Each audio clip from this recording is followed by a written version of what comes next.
This is part one of a three-part series on trig identities. And the first thing I want to do is make sure we all know what that word means. So in math, an identity is an equation that's always true. It doesn't matter what number you put in for x or theta or whatever the variable is, it'll always be true. So an identity is not an equation that I would ask you to solve for x because there isn't an answer. It works for every x. Now we've actually learned a lot of identities so far. I'm going to start by reviewing the ones that we know and also going over a couple new ones with you guys. So the first set of identities we learned are called the reciprocal identities because that's how we actually defined the other three trig functions. So we said we have these three main trig functions, sine, cosine, and tangent, but then each one has a reciprocal.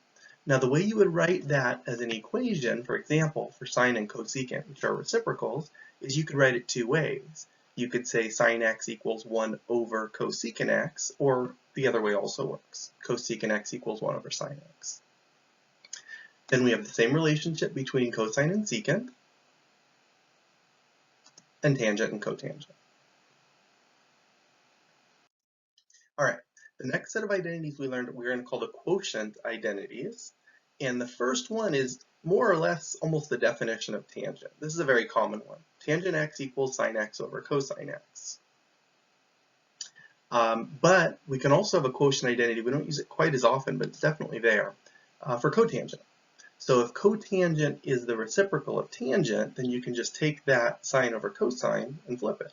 And what that gives us is cotangent is cosine over sine. All right, back in chapter 9, we talked about the even-odd identities, and we said basically for sine, cosine, and tangent, each one is either even or odd, and you have to know which one is which. So the three identities look like this. Basically, an even-odd identity is for taking a negative angle and turning it positive. So what you want to remember is that sine and tangent are both odd, which means if I ever want to turn a negative angle into a positive angle, I can do it, but it turns the function itself negative. Cosine is actually the easiest one because it's an even function. If you ever want to get rid of a negative angle in a cosine function, just do it. And then one last note, the reciprocals are the same. So basically sine and cotangent are also odd functions, and secant is also an even function.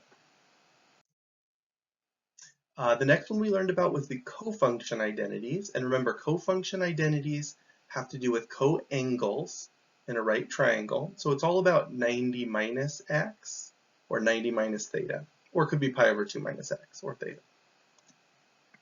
So basically, sine and cosine are cofunctions. This same name, but one of them has a co in front of them.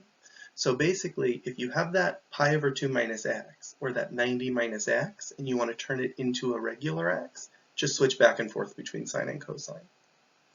Then we have the same relationship for secant and cosecant, and the same for tangent and cotangent.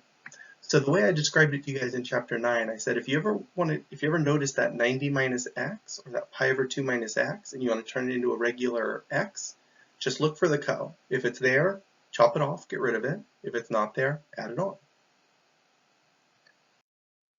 Okay, and that's going to lead us to our last set of identities, the Pythagorean identities. These ones you guys learned last year, but I haven't been over with you yet this year, so I'm going to go a little bit slower this time. So the first thing I want to mention is that a lot of textbooks will present it as there being three different Pythagorean identities. We have number one, which I consider the main one, the most important one. Sine squared x plus cosine squared x equals 1. But then there's two others.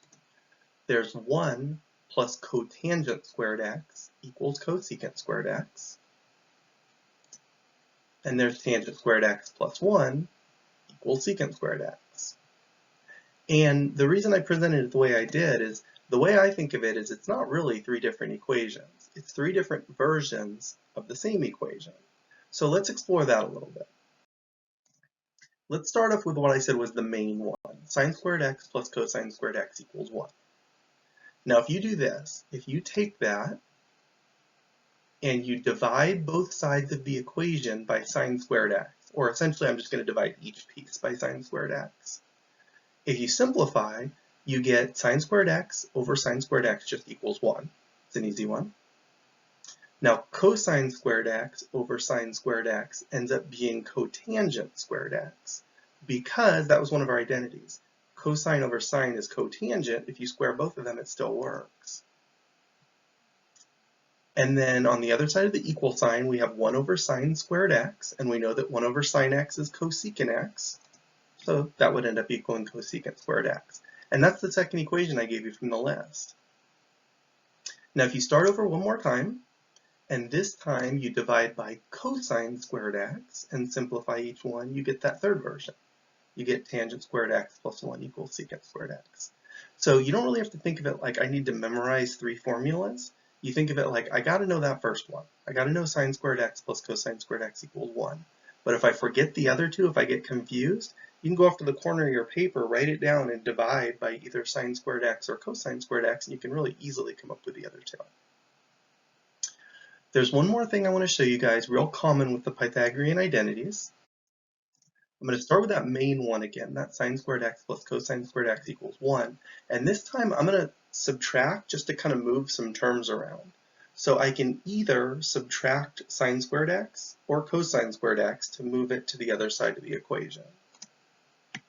So if I subtracted cosine squared x from each side, I would get sine squared x equals 1 minus cosine squared x. Or if I subtracted sine squared x from each side, I would have cosine squared x equals 1 minus sine squared x. Now these two versions aren't usually in the book as like the fourth and fifth Pythagorean identity, but they're very useful because this is how you can change from sine to cosine. If you have a problem with cosine and you're thinking I would rather this was sine, that's how you make that switch. It does have to be squared though. That's one thing I definitely want you guys to remember for Pythagorean identities. Only do this if the function is squared. If you just have a sine x or a tangent x, you can't use Pythagorean on those. All right, so let's get to our first actual use of identities. We're going to repeat a question we did earlier in the year. So if you remember back in chapter 9, we found all 6 trig functions, or maybe just one of them, using triangles. And what we're going to do today is we're going to answer that exact same question, but we're not going to draw a triangle. We're going to use identities instead. So all right, so for this example, we're going to say we want to find all 6 trig functions for theta if secant theta equals 3 and cosecant theta is negative, less than 0. So I'm going to go ahead and just make myself this answer column where I leave myself a space to write all 6 trig functions. And what I'm going to do, remember we talked about this in chapter 9, almost all the time on this type of question, you get a couple freebies. So for example, I told you right in the question that secant theta is 3. And using reciprocals without doing any work, that means that cosine theta is 1/3. So we got 2 for free. The other thing I told you, I didn't tell you what it is, but I told you that cosecant is negative, which means its reciprocal sine is also negative. And then you can figure out tangent and cotangent also. Tangent is sine over cosine, and negative over positive would be negative. So both of those will end up being negative too. So what I want to do now is just figure out the numerical part of each of those 4 last trig functions. So let's start with this. I'm going to use a Pythagorean identity, and I'm going to say one of the versions of that main Pythagorean identity is that sine squared x equals 1 minus cosine squared x. And I'm going to put the 1/3 in for cosine and solve for sine. So basically I have sine squared x equals 1 minus, now remember when I say cosine squared x, what it really means is you're taking cosine x and squaring it. So that means 1/3 squared, which would be 1/9.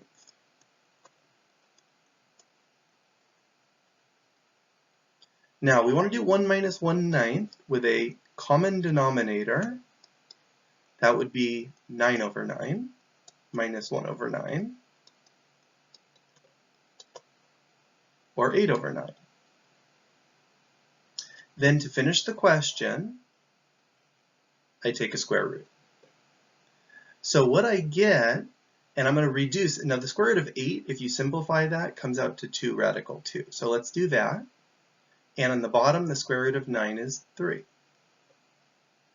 So I found sine x. Now, normally when I do a square root, I get a plus or minus. it was negative. We already figured that out. That's why we did that first. Now the rest of them we should be able to answer. Like for example, if I just take that answer and flip it, I get cosecant. So cosecant theta would be 3 over 2 radical 2. And to do sine over cosine, now remember we said earlier, sine and cosine always have the same denominator, and they cancel when you put one over the other. So tangent is just going to be 2 radical 2 over 1, or just 2 radical 2. And its reciprocal would be 1 over 2 radical 2. So what we did differently this time, I didn't do a triangle. You know, the first time we did this, I did a triangle, and I labeled theta, and we did SOHCAHTOA. I don't need to do that if I want to do identities. I can do that work instead the other way.